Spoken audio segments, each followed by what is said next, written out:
example. It was over on the left side of your packet of an entry from the Foundation Directory.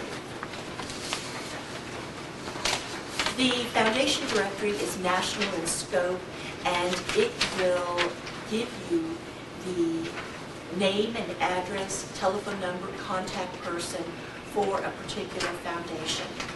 It will tell you what their assets are. It will tell you how many grants they gave in a particular year. And it will give you the level of grants from the low to the high. You can tell that way whether or not you're in the ballpark in looking at that particular foundation. It will tell you how to approach them, what they're interested in funding, when they have their annual, whether it's an annual meeting or quarterly meeting, if there are any deadlines, if there are any restrictions on their giving. One thing that we hate to see when we're looking for grants, when it says pre-selected. If a foundation is pre-selected, it means they have already decided who they're going to fund, and they tend to fund that same organization year after year. And that gets very frustrating because you match in all those other areas, but they're pre-selected.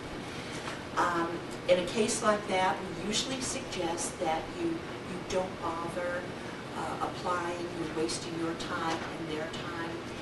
Later on down the line, if you still think that they're an excellent match for you, you might go ahead and just send them a letter telling them that a little bit about your organization and that you think that they might be interested.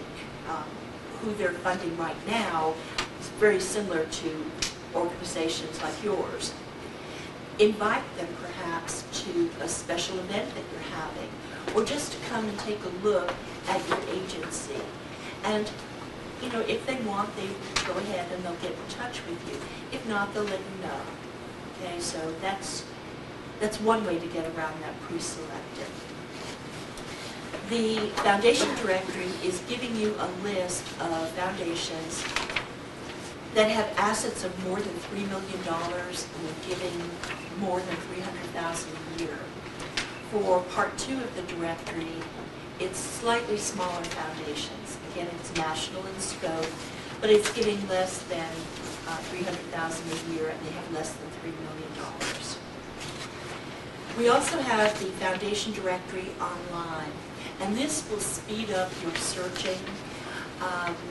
It does not include some of the small foundations, which is unfortunate, but we have other sources that you can use for some of those smaller foundations.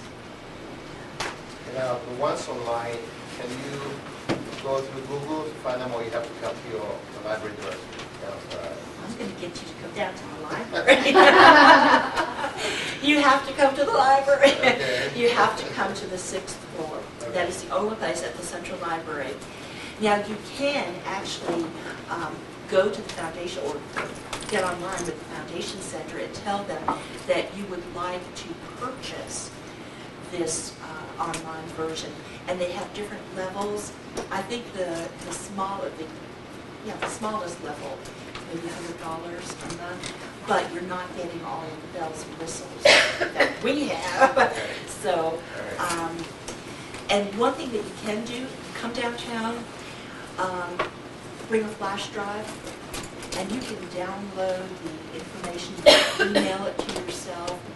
You can actually, I mean, if you want to get a higher level of the Foundation Directory online, if you want to collaborate with some of your other organizations, and I mean, just get it for a month, and everybody gets there and, you know, just does their own research, and you can knock out finding different resources that you can apply to in an hour or two. So it's not too bad. You're just not going to pick up the smaller foundations for that. Okay. We also have the Directory of Texas Foundations. We usually suggest that if it's a local problem, you start with the local foundations, okay? Once you've learned how to use one of the different directories, the others just follow. They're very easy to use. Any of the staff members on the 6th floor can get you up and going on them. Okay, corporate giving. Actually, we can skip this and just go on to corporate. We have a couple of different directories that will help you. One is the National Directory of Corporate Giving. This would include sports franchises. It lists about 1,700 corporate foundations and about 600 direct giving programs. There's also a directory of corporate giving in Texas. The Dallas Morning News. So many people overlook that, but look in the business section.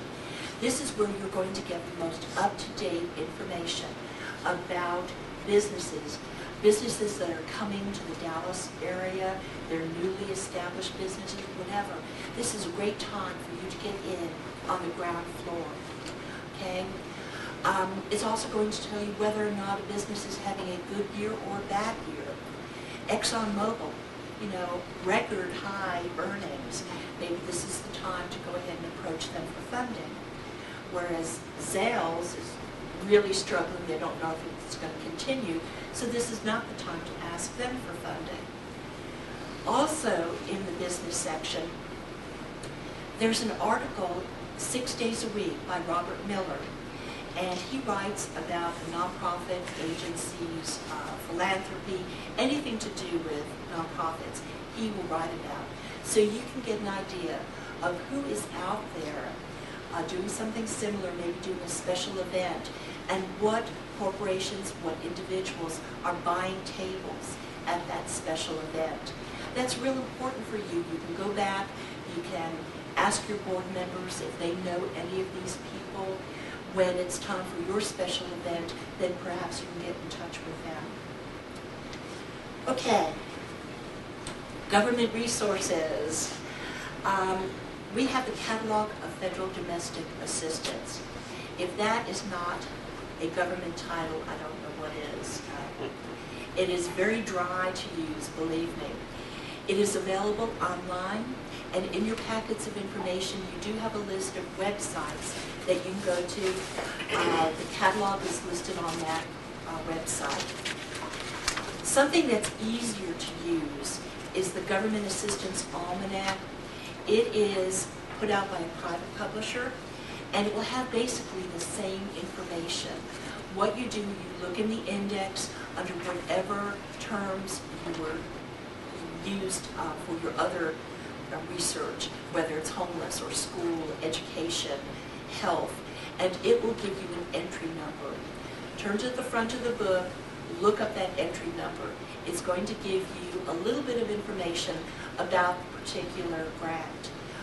It will give you an address, telephone number, email address to get information from them. Once you've gone through the Government Assistance Almanac, go back to that catalog of federal domestic assistance with that same entry number, and you can get more information that way. As I said earlier, the federal funding will trickle down to the state and to the local, so it's real important for you to know your state representatives, your local representatives, your federal representatives. They want the money to come to their state or to their city, to their county. They will be the first ones to know about particular grants, so make sure that you know these people and you contact them. Okay? Get to know their office staff. It's real important.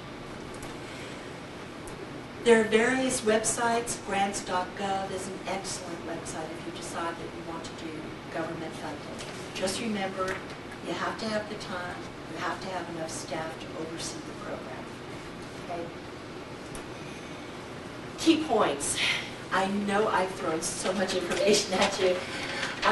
The important thing is that you build a credible organization, that you look for the match when identifying funding partners, that you realize that grant funding is just one part of your overall fundraising plan. As I said earlier, you might do special events, you might do direct mail. There are lots of ways, prospect research, a lot of different ways that you can raise the money. Don't put all of your eggs in one basket by just doing the